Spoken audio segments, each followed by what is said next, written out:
For the past 20 years, Ethiopians have relied on the principal port of its neighbor Djibouti for their foreign trade. Ethiopia will be able to once again access the Eritrean ports of Assab and Asala, thanks to the new peace agreement with Eritrea. The nation is also looking into other options, such as Berbera, Port Sudan, and Lamu, in addition to the possibility of developing the southern corridor via Duel to reach Djibouti. With a gross national income of $890 per person, Ethiopia is clearly a low-income country. Now let's look at how Ethiopia and Ethiopians will rise to be a middle-income country by 2030 and some challenges they might face along the way. Ethiopia's economy has had some of the world's quickest growth during the last 15 years. Growth was driven, among other things, by capital accumulation, particularly through investments in public infrastructure. Due to COVID-19, real gross domestic product growth in Ethiopia slowed down in the 2020 fiscal year and more in 2021 fiscal year, with industry and service growth slowing to single digits. The COVID-19 pandemic had little impact on agriculture, where more than 70% of people work, and its contribution to growth slightly increased in the 2020-2021 fiscal year compared to the prior year. Now, let's have a rundown of the 12 points. Number 12. Positive trends in poverty reduction have been observed in both urban and rural areas over the past 10 years as a result of the consistently high economic growth. From 30% in 2011 to 24% in 2016, the percentage of the population living below the federal poverty line declined, and over time, human development indices also increased. Gains, however, are small in comparison to other nations that saw rapid growth, and inequality has grown recently. Based on the 2019 Homegrown Economic Reform Agenda, the government has unveiled a new 10-year development plan that will run until 2030. The goal of the plan is to maintain the impressive growth that was attained under the preceding decade's growth and transformation plans, while easing the transition to a more privately driven economy. Additionally, it intends to boost productivity and competitiveness in important areas that support growth, enhance the business climate, and deal with macroeconomic imbalances. But in order to reach its development goals, Ethiopia must overcome its current challenges. Number 11. The key issues facing Ethiopia are sustaining its good economic growth and speeding the decrease of poverty, both of which call for considerable advancements in job creation and stronger governance to ensure that growth is equal across the society.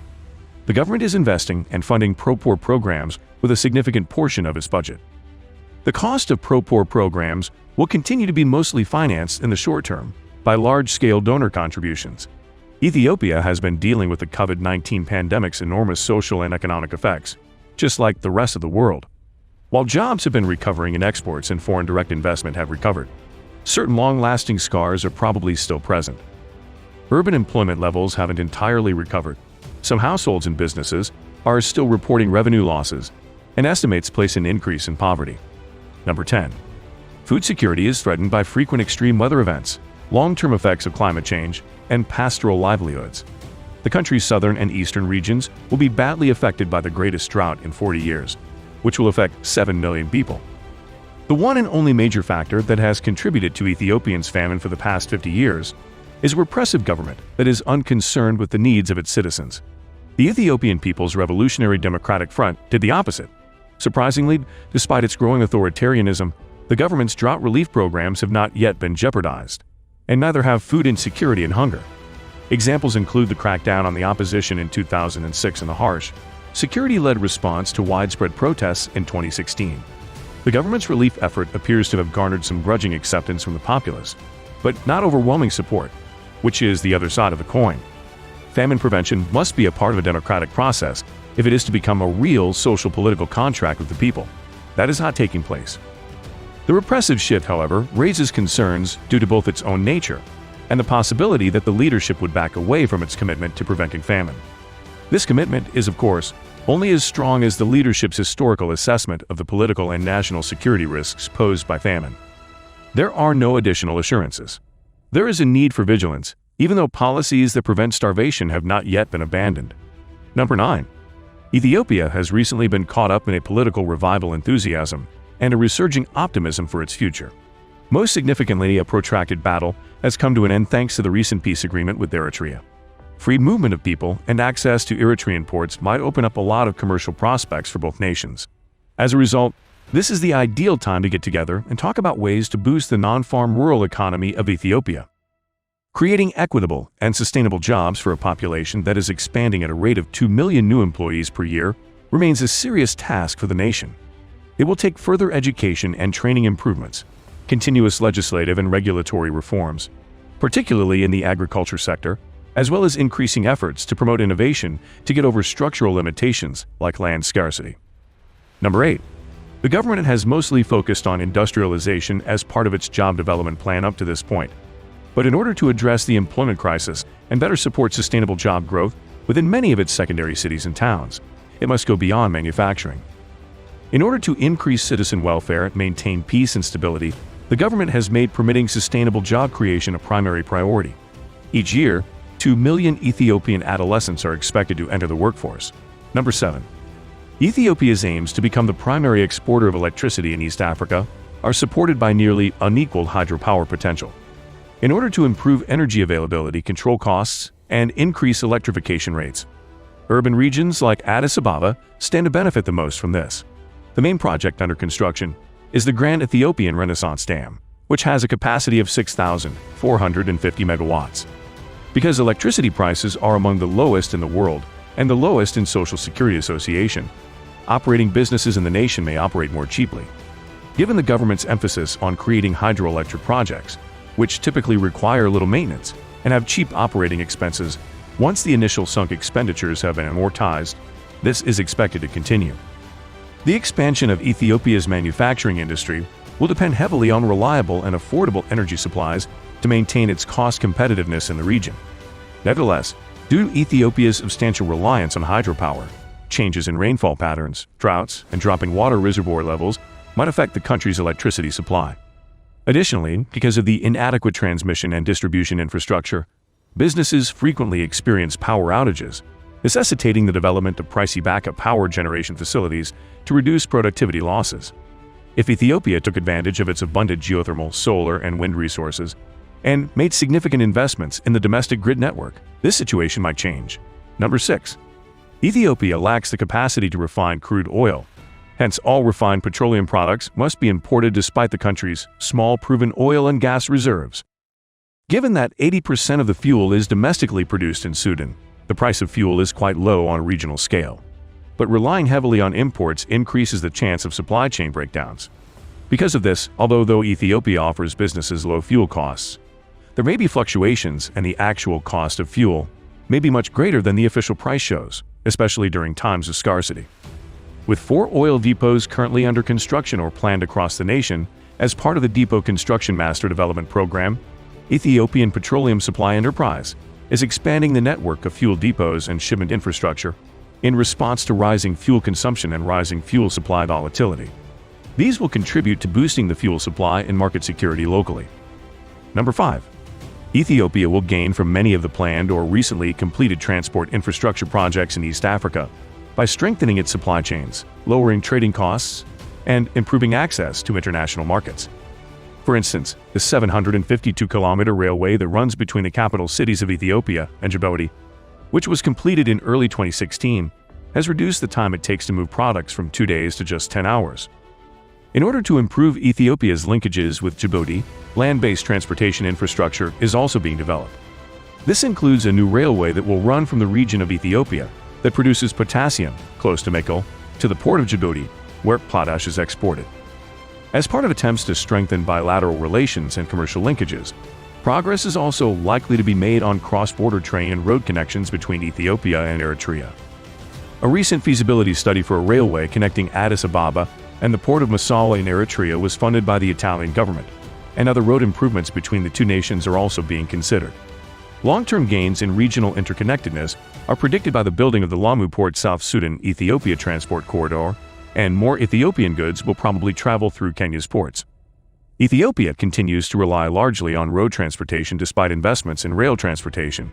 Even though Ethiopia's roads have significantly improved over the past 10 years, and continued investment in transportation infrastructure will reduce the risk of accidents and delays in the medium term, many roads are still unpaved, which lengthens travel times and increases the likelihood of delays.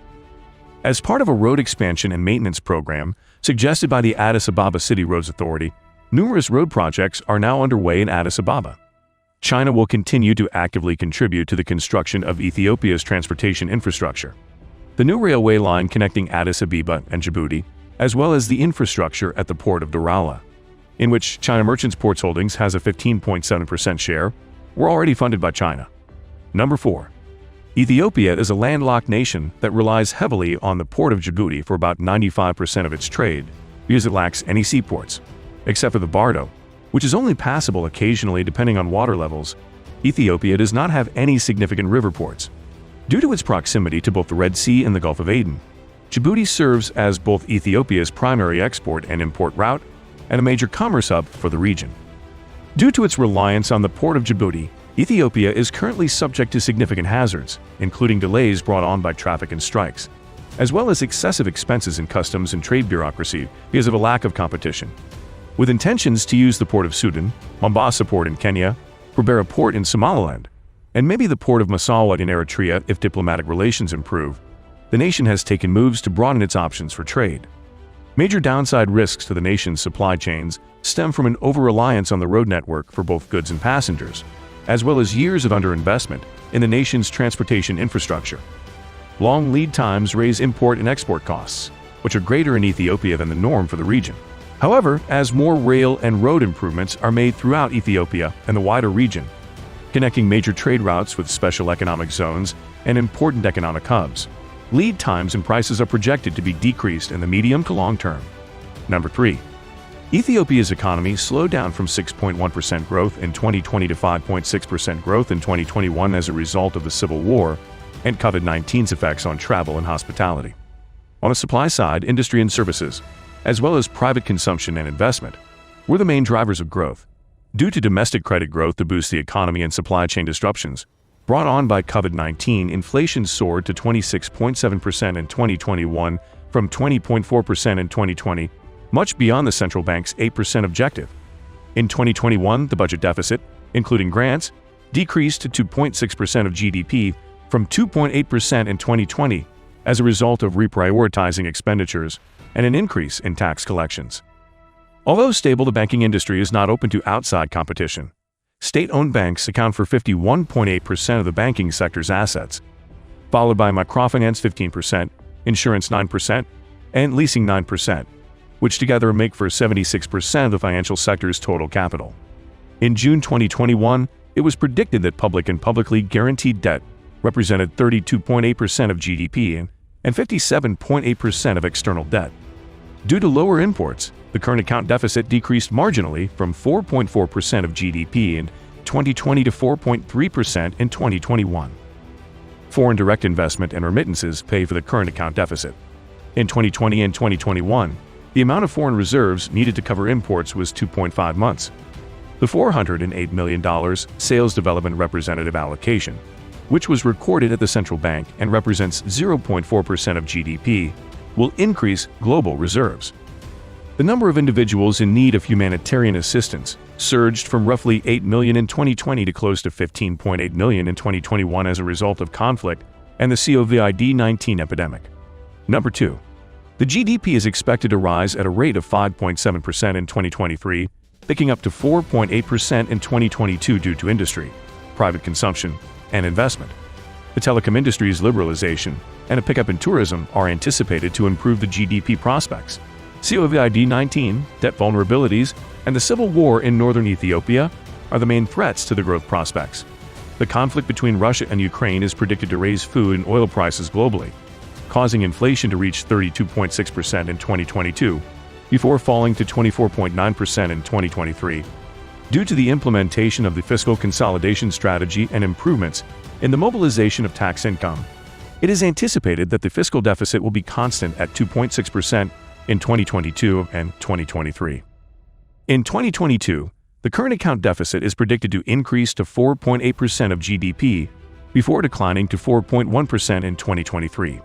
This is due to weaker capital input imports and a gradual rebound in exports of goods and services, as well as foreign direct investment. Number 1.